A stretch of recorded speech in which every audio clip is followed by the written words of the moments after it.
raised from $7.25 per hour to $12 per hour. So I was concerned. I mean, I was a school teacher. I saw kids come to school hungry.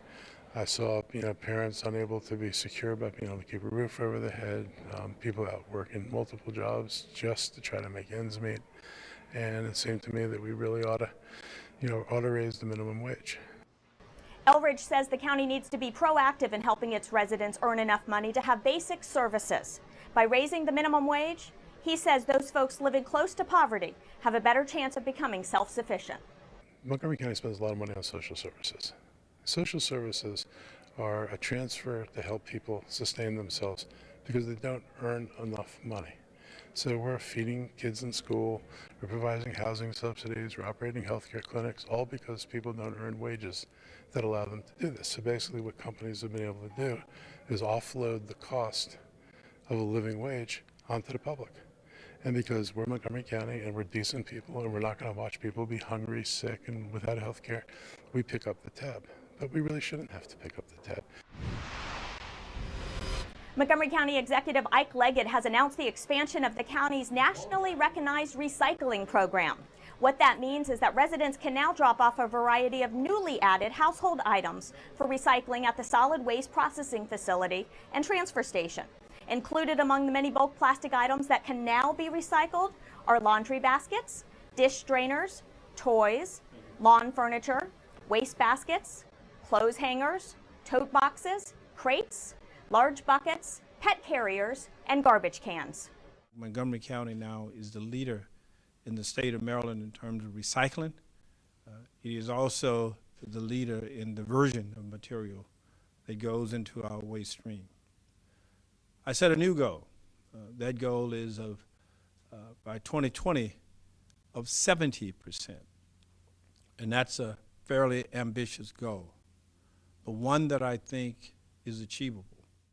The county's recycling facility is located at 16101 Frederick Road in Durwood. Residents may drop off materials using the car entrance off Route 355. Just follow the signs to the recycling unloading area. The hours of operation are Monday through Friday, 7 to 8, Saturday 7 to 5, and Sunday 9 to 5. For a complete list of both acceptable and unacceptable recyclable items, as well as a downloadable flyer, visit the Division of Solid Waste Services website at montgomerycountymd.gov/recycling. Just last week, we introduced you to Mary Hawkins Jones, who was named Most Hopeful Teacher in America. Well, this week, one of Jones' students, who is now a kindergarten teacher, got quite a surprise. MCPS TV has the story. Ms. Ulrich, you are now a finalist for State Teacher of the Year. During an unannounced visit on Tuesday, September 3rd, Superintendent of Schools Joshua Starr surprised MCPS Teacher of the Year Christina Ulrich with the news that she is one of 7 finalists for the 2014 Maryland Teacher of the Year. Ms. Ulrich is a kindergarten teacher at Brookhaven Elementary School in Rockville. So this is a way to start a morning, huh, boys and girls? I'm very surprised. I'm shocked. MCPS has just such great educators to be, named Teacher of the Year for MCPS. I just thought was enough, and just to be one of the finalists for Maryland Teacher of the Year is just over the top, I think. But I'm really excited to even be considered. We just want our teachers to keep working hard and keep having fun, to be engaging our kids in high-level work and attending to their social emotional well-being and helping be great creative problem solvers and prepare them for their future. Christina is a great example of that, and we're just thrilled that she is one of the Maryland Teacher of the Year finalists. Ms. Ulrich and the other finalists were selected by a panel of judges using a rigorous set of national teaching criteria. Oral interviews will be conducted with the finalists before a winner is named at the Teacher of the Year Gala on October 11th. Former principal Rob Grundy reflected on Ms. Ulrich's accomplishments. Christina is an exceptional kindergarten teacher. It was my pleasure to work with her for 6 years here at Brookhaven. She's a real student of teaching. She delves into things. She's done her master's degree already. If there's something that comes up that she doesn't think she knows enough about, she'll research, she'll talk to her colleagues, and through that she grows as a teacher, and the entire team grows with her. She was the best teacher. She taught me how to write. Congratulations, Ms. Ulrich. Best wishes to you, Ms. Ulrich. You are clearly a well-deserving finalist. The Maryland Hispanic Business Conference is considered the state's premier Hispanic business event, serving more than 40,000 Hispanic businesses in Maryland. This year's conference was held in Montgomery County and featured a variety of workshops, training, and business sessions focused on creating opportunities for area entrepreneurs. CCM's Alexandra Arata has more. Montgomery County was the place where national and local authorities met with Latino business owners to celebrate the 12th Maryland Hispanic Business Conference. Hispanic businesses are having an incredibly positive impact on the economic growth here in America. Our strength is our diversity. The Hispanic community has helped in so many different ways, including build a great economy. Montgomery County is home to half of all the Latinos in the state of Maryland, and it's really fitting that we are hosting this conference here once again. And I would have to say that Latino women are leading the charge in creating small businesses at a much faster rate than any other segment. So we're really thrilled to be here to host this conference, and I'm really excited to also take part in it. If you look at new business growth, the growth of Hispanic businesses is far above the national average in terms of growth of businesses. We are 10% of Hispanic businesses in Montgomery County. We are 5% in Maryland, and we keep growing. And this is good for America and good for Hispanics in America. I think the Hispanic businesses are going to have such a strong voice that not only are they going to individually grow, but we're going to see leadership pop up politically, regionally, and nationally. The conference offered a wide variety of training sessions and promoted opportunities to build strong business relationships. The best way to grow our business is to participate to these events. For my business, it has helped me tremendously. This is how I get to know and people get to know me. So I recommend people to come into these organizations and these events. This conference had the purpose to create more opportunities not only for Hispanic business owners, but also for other businesses that want to reach out to the fast-growing Hispanic market. There are more than 40,000 Hispanic businesses in Maryland, half of them in Montgomery County, creating opportunities for all of us. I am Alexandra Arata for County Report this week. We have another exciting website to tell you about. The county has just launched its online innovation lab for civic improvement, where you can share ideas and learn firsthand about projects in the pipeline. Joining us with details is Dan Hoffman, who's the county's Chief Innovation Officer. Dan, what can you tell us about the site? So we've got a new site up. It's Montgomery County md.gov/innovate. It's in essence a blog site. It's where you can submit ideas, get updates on current projects, and also interact with other residents. We're going to use that in conjunction with Engage Montgomery, which is our citizen idea portal. All of that's available through Montgomery County md.gov/innovate. And can you give me some ideas on how the business community and residents can share ideas on this site? We're looking for ideas really from all sources, nonprofits, residents, businesses, government employees. We're looking for ideas that we can test out in a measurable, iterative manner, ideas that can scale up so that we see some return on investment, either through improved efficiency or effectiveness, and most importantly, ideas that are a little bit risky, a little bit experimental in nature. We've embraced the concept of a safe place to fail, and the idea behind that is if we're not failing from time to time, we're not trying hard enough. So if the idea meets all three of those criteria, then we'd be looking to put it in our pipeline. Thank you. When we come back, we'll introduce you to a Montgomery County librarian and a professor who both attended the March on Washington in 1963 and in 2013. Then we'll take you to the AFI for a tribute to these veterans. Stay with us. Are you sure they can recycle us, Clamshell? Hey, Dome, we're on a new recycling postcard. I can't wait to make a new start. Maybe I'll be a red carpet at a big premiere. And I'll get to paint the White House. Shh, here he comes. Now you can recycle more plastics in Montgomery County, including #1 PET plastics such as clamshells, deli containers, trays, lids, domes, and cups. We're in! For more information on recycling, contact the Montgomery County, Maryland Division of Solid Waste Services at 311. The wait is over. Recycle more plastics today. Did you know there are more than 10,000 county government phone numbers? But there's only one number you need to remember for non-emergency calls, 311. MC 311 is Montgomery County government's online telephone information system. Need information? Have a problem or complaint? Trying to locate a county government facility? Call 311. The call center is open Monday through Friday, 7 a.m. to 7 p.m. The website is available 24 hours a day, 7 days a week. Welcome back to County Report This Week. I'm Sonia Burke. Last month marked the 50th anniversary of 1963's March on Washington. And as Steve Hauk reports, the impact of that event still resounds loudly today. Montgomery College African-American history professor Alonzo Smith was 20 years old and living in D.C. when the first March on Washington took place back in 1963.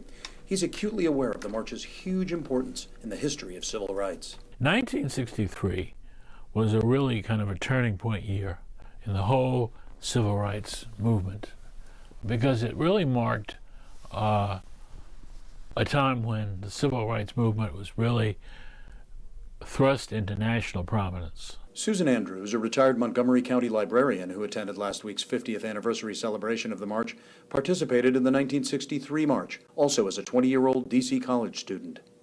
I was a student at then DC Teachers College, right, and which was on Howard University's campus, and so throngs of us came. We just came because Dr. King was going to be here and all of that, and it was awesome. Professor Smith also attended some of last week's anniversary ceremonies and noticed a much wider cross-section of issues represented than just the civil rights focus of 1963. There were groups of people who were talking about health care. That was another big thing. Health care as a basic right. There were people who were talking about same-sex marriage. There were people who were very much concerned with the war in the Middle East. There were people who were concerned about the environment. So there was a wider range of different kinds of issues, but they're all centered around a broader participatory society. Both Susan Andrews and Professor Smith acknowledge that even though there is still work to be done, things have come a long way since the 1963 march. But for Professor Smith, it's most important to recognize how activism has played such an important role in the progress. In congratulating ourselves on how far we've come, we recognize the value of activism and community organization, and we recognize the value of pushing. And the more you push, the better it gets. For County Report This Week in Rockville, this is Steve Hauk. The reality of war through the eyes of famed Tuskegee Airmen, Korean War servicemen, among other African American veterans, will live on in history thanks to a new documentary entitled Veterans of Color. MyMC Media's Tamika Smith reports. Recognizing African American veterans' contributions to the wars of U.S. history is the aspiration behind a new documentary, The Veterans of Color. It's a part of a congressional effort to preserve and make personal accounts of American war veterans accessible. Stories the film's executive producer says are crucial to American history. It's not history preaching. It's the individual stories of those veterans and what happened to them. We got a hell of a reputation as a Ranger company during the Korean War. But after the war, man, like they said, forgotten war, they all forgot about it. About 250 filmgoers attended the documentary screening at the AFI Theater in Silver Spring. It was part of a commemoration for the 50th anniversary of the March on Washington for Jobs and Justice. Those are the issues Kathy Hughes says should not be a problem today. It's terrible that individuals who sacrifice oftentimes their lives, their families, their future, come home and aren't able to find jobs, aren't able to get their benefits. As we celebrate the 50th anniversary of the march, I did not want our listeners, our viewers, our web participants to forget that Dr. King was very supportive of the military personnel. Joblessness among veterans is a concern that the Walmart company is addressing head-on. The giant retailer teamed up with Radio 1 to host this screening. We really just wanted to make sure that as these veterans go out and fight for their country, that they don't have to come back and then fight for a job. And so the goal is to hire 100,000, and within the past few months, we've already hired 3,000, including some that are coming from right here in the DMV. This won't be the last time the documentary will be shown. A final copy shared with the National Archives will live on in history, past the men and women whose stories were shared. For County Report This Week, I'm Tamika Smith. Joining us now in the studio is Corporal Rebecca Innocenti from the Montgomery County Police Department. Corporal, I understand the police department is preparing to welcome the community to an open house at the 1st District Station at headquarters later this month. What can you tell us about this event? Sure. The Montgomery County Police Department and Montgomery County Fire and Rescue is hosting an open house at our new public safety headquarters on Saturday, September 21st from 11 a.m. to 4 p.m. The new public safety headquarters is located at 100 Edison Park Drive in Gaithersburg. We have a lot of activities planned for this open house, both for children and adults. We'll have games, we'll have rides, we'll have a moon bounce and clowns. You'll be able to tour our crime lab at our 1st District Station. You also get to meet our canine officers and our canine dogs, as well as meet our SWAT officers and see some of the equipment that they use on a daily basis. So again, we have a lot of activities planned. If you'd like more information about our open house, please visit www.mymcpnews.com, and we hope to see you there. Thank you so much. That sounds like a great day.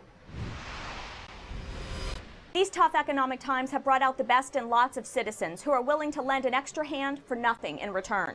In the county's Office of Consumer Protection, one man is part of a squad of volunteers who fight for truth and justice. And what started out as a job to occupy his free time has earned him national recognition. David, talk a little bit about how you got involved in volunteering in the Consumer Protection Office. Sure. About 3 years ago, I was looking for a new kind of volunteering to do, and I was looking for something that I could kind of dig my teeth into. I've got a legal degree. I practiced law for a very long time, and my wife did a little searching around for me, and she came across a posting for Montgomery County Office of Consumer Protection that said they were looking for volunteers. So during your time here, what's the most memorable case that you've had the opportunity to work on? One of my early ones, a vendor sold a couple a digital thermostat for $1,400 that I found on the internet for about $125. The guy that sold them the thermostat was a heating and air conditioning repairman, and took advantage of these folks. So we were able to get a $1,000 refund for those people. So that was an early victory that made me feel really good. Most frustrating ones are those guys who are slippery like that. Because of the workload here is so incredibly immense, and we get somebody like David Lester who's got the skills to negotiate cases that I can't do. I mean, he just basically takes them over, and then, you know, he can turn sort of like loser cases into winners. Does it? He just turned in a whole bunch earlier today. I have one case where they came in the house, they found mold, and then they told this older gentleman that if he didn't let them take care of the mold, they would have to report him to Montgomery County. He didn't know what to do, so he gave them money. And I'm sure you get a lot of thanks from those folks who you save that money. Absolutely, because most of the people that come to us, not all of them, but most of them really can't afford to throw their money away. So this is Money Magazine, and in light of all of your hard work and volunteer efforts, they are recognizing you as one of their money heroes. Tell me about how that makes you feel. Well, it was pretty cool. It's in a fairly widely circulated magazine. It was quite a shock and a very nice surprise. Now, can your wife take credit for this, since she was the one who kind of pushed you in this direction? She found this opportunity for me. I'm not sure I would have found it without her. And one of my friends made a very interesting point. He said, you know, hopefully there's 50 people around the country that read this and said, hey, maybe I'll volunteer and try and help people. And that would be very, very cool if it caused other people to jump in there and volunteer. Still to come on County Report this week, we'll go shopping at some of our area's farmers markets. I'm Rockville 11's Chris Pfeiffer. I'm going to tell you about a sport that's taking off in Rockville.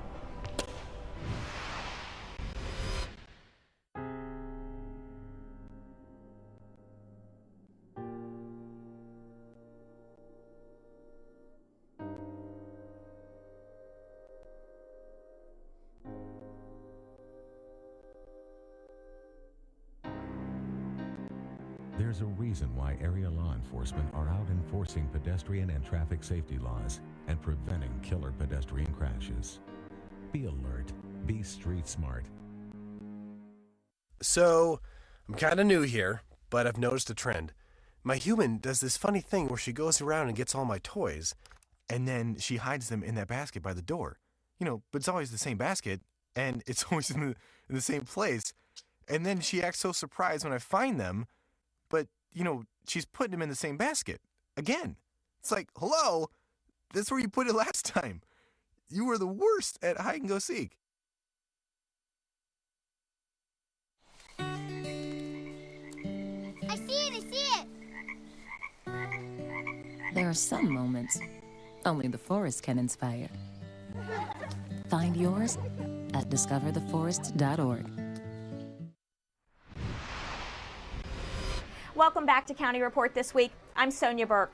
The City of Rockville Sports Division offers a wide variety of sports for its residents. Athletes of any skill level can sign up for leagues in softball, volleyball, and many others. New from the division this fall is a sports league for badminton players. Rockville 11's Chris Pfeiffer has more.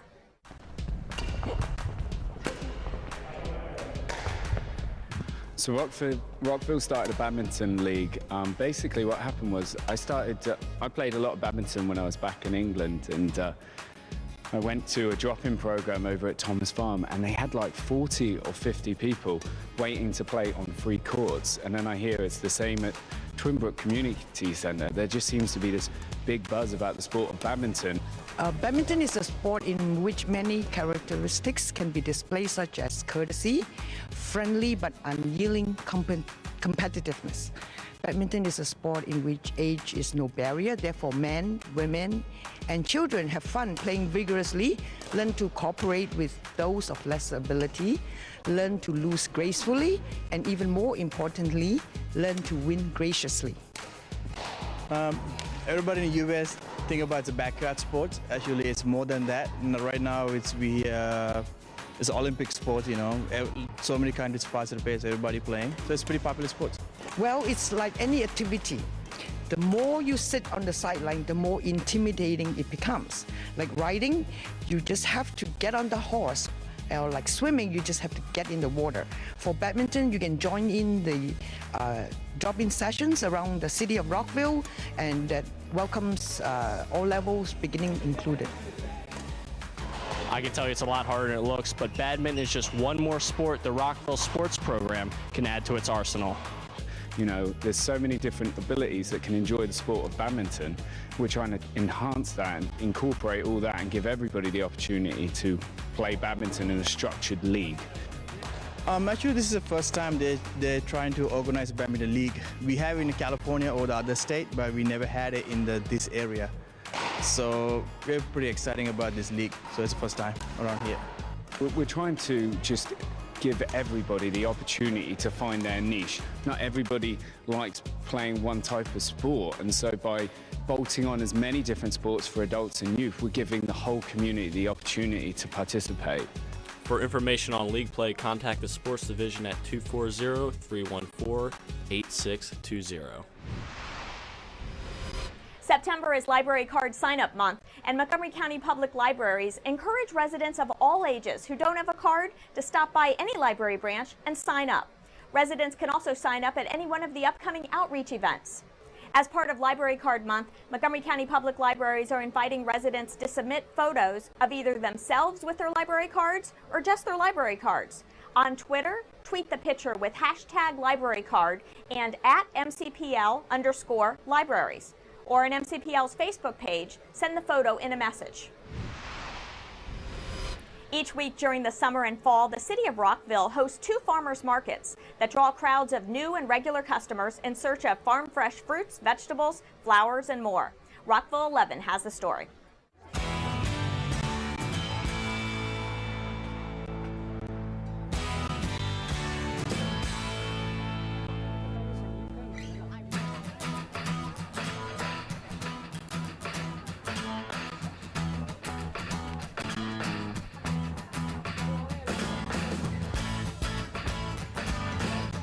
We are here to shop at the farmers market. We love the variety here, so we are here often because it's very fresh. It's great for cooking and just for eating salads and stuff. I've been coming here 18 years. This is family and friends, and the customers who come make it all a wonderful day. I like the diversity in the crowd. You have so many different ethnic backgrounds, and you have so much more variety of things that you can sell. You know, it's not just 2 or 3 main items. Each group wants something different, and it really helps our sales, you know, to have that kind of customer base. They should expect a lot of good produce. It's a diverse market. There's a little bit of everything. There's meats and, you know, cheeses and all that, and it's, you know, they should be well satisfied with what they find. We specialize in summer lettuce. No one else can grow lettuce in the summer, and we've found a way to do it. And heirloom tomatoes. Well, I've been coming here for 20-some years. I think I started the 2nd year the market opened and haven't missed a market since then.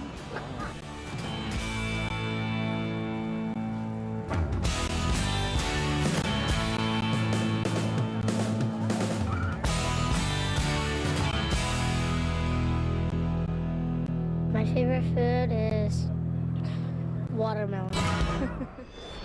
Coming up on County Report this week, we'll show you the sights and sounds of the Gaithersburg Labor Day Parade when County Report this week continues.